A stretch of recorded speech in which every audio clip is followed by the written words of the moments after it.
someone that knows someone that someone in Nigeria, things don't work for you. Like, if you're already breaking the rule, break the rule for everybody.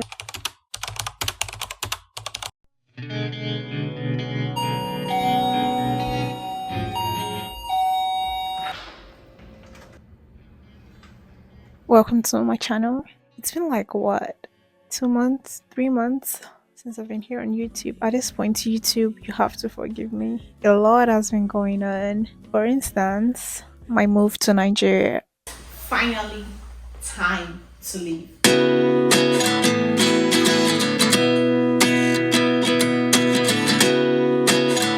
I leave for Nigeria in a few days. 29 and I find myself wondering what did happen to the last 10. I ran away with my life, fast forward, never turn back again. It's kind of funny that the and get your passport done because you cannot go without, you cannot travel without this passport. When you're able to get the passport, they give you the payment slip. They'll give me the what, sir? Payment slip of the passport that they want to apply. Okay, so I can apply for it here. They give me the payment slip. Even without the passport, you can travel. So I can use the payment slip to travel. Okay, thank you.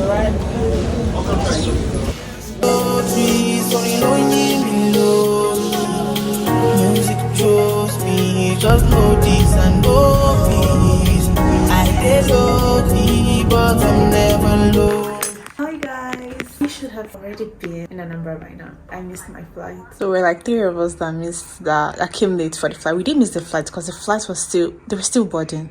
So there were 3 of us, an elderly man, another lady. There were 2 flights leaving at the same time. People who came in late for these 2 different flights. But because the other flight leaving for PH, there was this man that walked in. He even came later than I did. And the PH line was closed already because they knew him or something like that. They opened the line for him to check in. But and for us leaving for Oka, let us check in. My own problem is, all of us came late. Why don't you just open it? Some Anambra bags were still there. They were still tagging some of them. They hadn't even loaded them onto the flight. They were still making calls. Last boarding call for those living from Anambra, and we're still there. Like, why didn't you just let us check in? I don't know someone that knows someone that knows someone in Nigeria, or if you're not a big bad, or like this don't work for you. I even came ahead of the man that they opened the line for that was looking for PH. Like, if you're already breaking the rule, break the rule for everybody. Don't just. And so, see you guys in Anambra.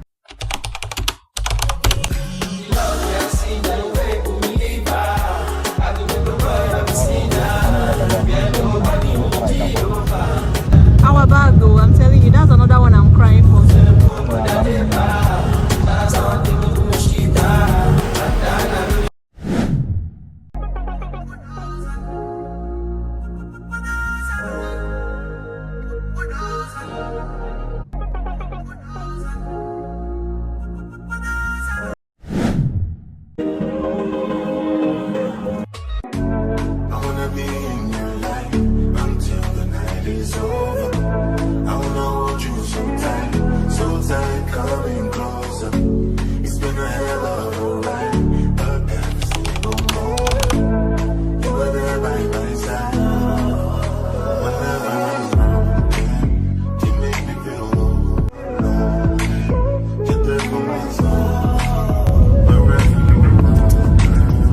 Just come to Nigeria for the party after party to like have fun. Like very important things that I needed to do. That's why I came back to Nigeria, fixing my NIN and my Nigerian passport renewal, which I couldn't do here in any of the embassies in the United States, and to do some medical tests. I know it's funny saying I came back to Nigeria all the way from the United States to do some medical tests, but I don't know if you all have been seeing like some posts making some social media rounds like Twitter. Like, everything is just overrated. Costs for some medical treatments are just like very like overly expensive, especially in America.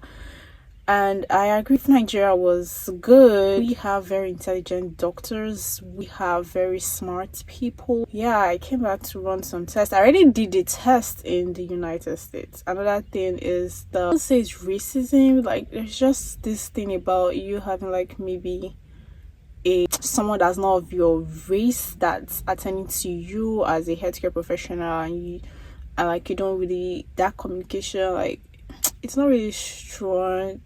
I don't know how to put it. I don't know if you understand what I'm saying, But yeah, so my care provider, like someone of my own, racial descent, and I just did not feel comfortable. Like after doing the test and results came out, like the communication after wasn't really like clear to me. I was even the one like going back and forth trying to ask them what they meant by the test results and all that. So I wasn't really comfortable. And in Nigeria, I also decided to run those same tests, compare and contrast, and get opinion from someone who is also like me, like someone from my racial descent, someone who understands how our body works and how our genetic works and all that. So yeah, and then started to lock my hair because I am not about to be paying $350 to break my hair. Get someone else to do that. Decided to install permanent micro locks and see how it goes. My hair is actually relaxed, so I don't even know how I feel about it, but hairstylist I met said she's been doing locks for ages. She could still work with my relaxed hair.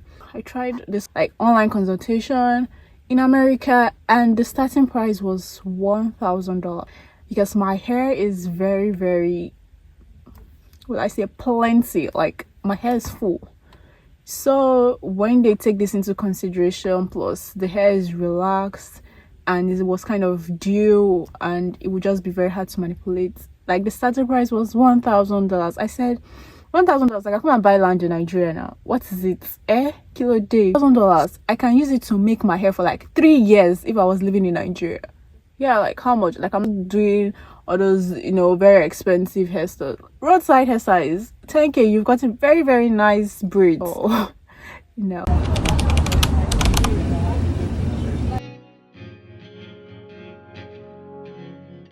So I'm finally leaving Nigeria. Remember that passport I came to do? Anyways, the customs did not ask for it. Or is it customs? The immigration officers didn't even check the expired passport I came in with.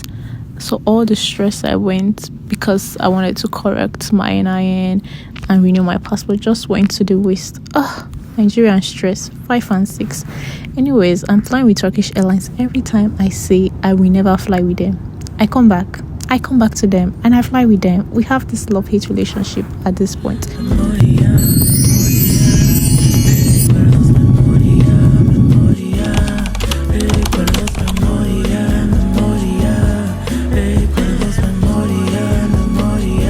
So I have a 22 hours layover in Istanbul and I'm about to put in my American passport to good use. So I'm gonna get the Turkish visa and enter the country. One thing I would like to mention is that my hotel accommodation was booked at no cost to me by Turkish Airlines because of my long layover. However, I had to sort out my own transportation. I used one of the tour services at the airport, and at first I was so scared, like we're going through this dark area on the road, and then when I started seeing the lights and then I saw the mall of Istanbul, I was like, okay, finally I'm not getting kidnapped. But it was really scary at first. So I finally made it to the hotel safe and sound, checked in, went up to my room, and this is what the room looks like.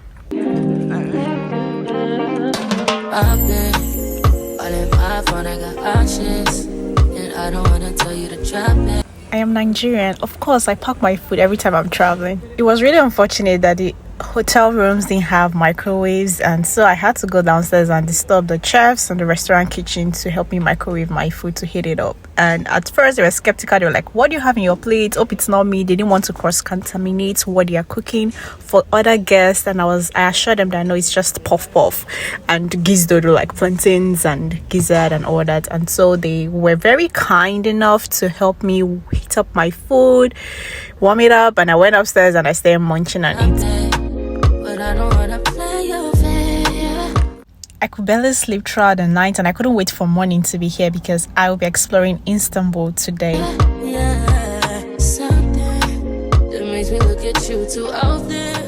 My tour guide was coming in around 8 a.m. to pick me up from the hotel, so I hurriedly went downstairs and grabbed my complimentary breakfast before I set out for the day. Hi, smile. Look at you two out there, baby. You can give us something, baby. So many dogs.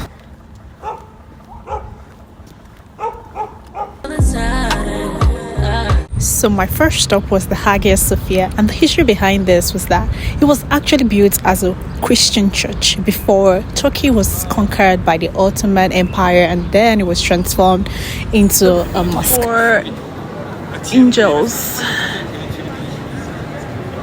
from the church to a mosque. After my visit to the Hagia Sophia, my guide took me to the Blue Mosque, which is just across the Hagia Sophia. It's also known as the Sultan Ahmed Mosque, and this is so gorgeous. This mosque is actually very beautiful.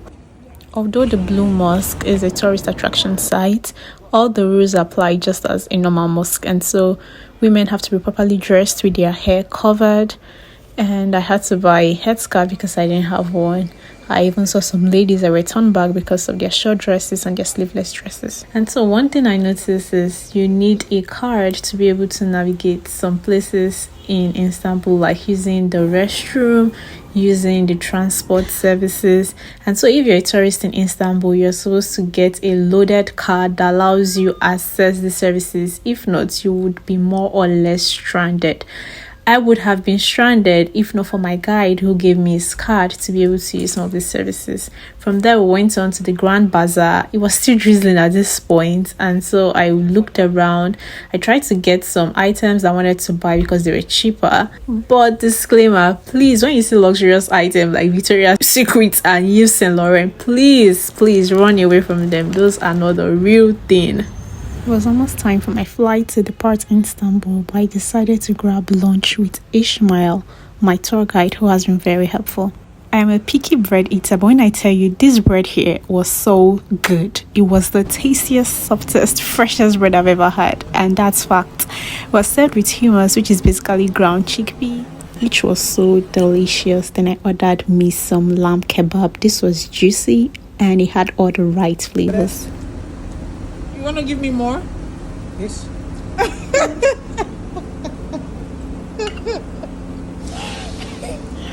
This is too much, Ishmael. Why give me all your food? Eat. Look at my tour guide. He's such a gentleman. Anyways, this restaurant serves you spearmint flavored gum, especially for the onions after you finish eating to refreshen your breath.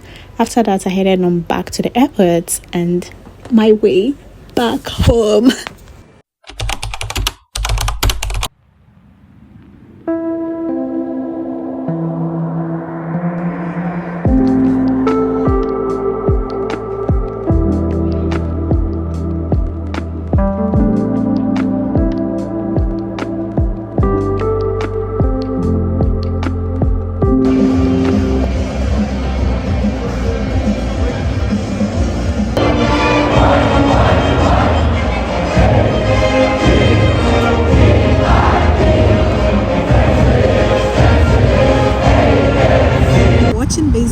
Watching softball, it just feels like the same to me. I mean, it feels the same. The whole batting the ball, running around, feels the same. Yeah, this last semester of mine, I'm using it to explore and watch as many games as possible because I paid for a sports pass, over $300, and I must put it to good use. So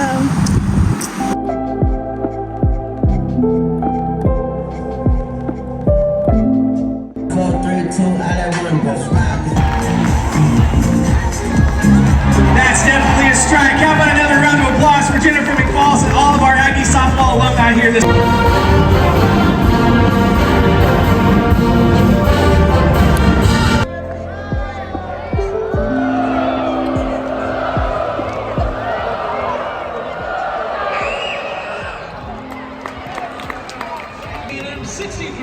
Kansas 52.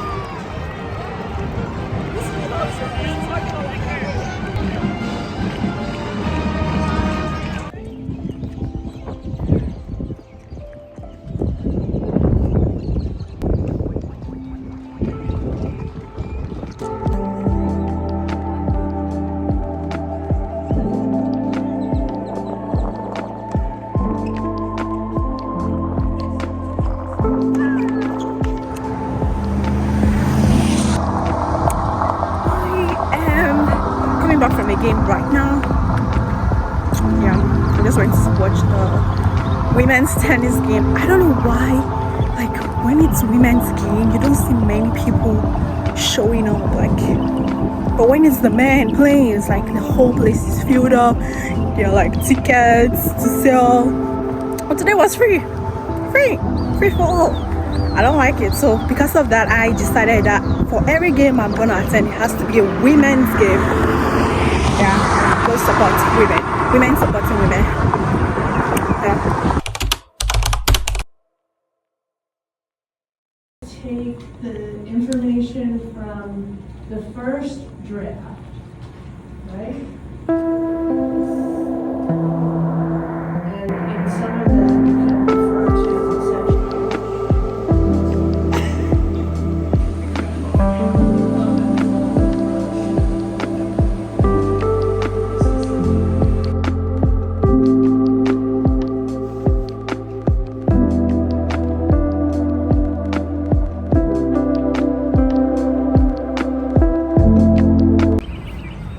I'm done for today, and I'm gradually coming to the end of my grad program. I'm so excited because bruh, it's not been easy. It has not been easy at all. So today we had like a workshop about how to navigate interviews for, you know, the next phase of our lives, which is applying for jobs. And yeah, it was a rewarding experience, and even I'm excited for the future. Like right now I'm tired, I'm so tired. I'm about going home, just finished getting done with grading some part of my students' work and working on my own assignments, and yeah, it's time to go home. So my faculty is hosting a job fair, career fair today. It is time to go get a job.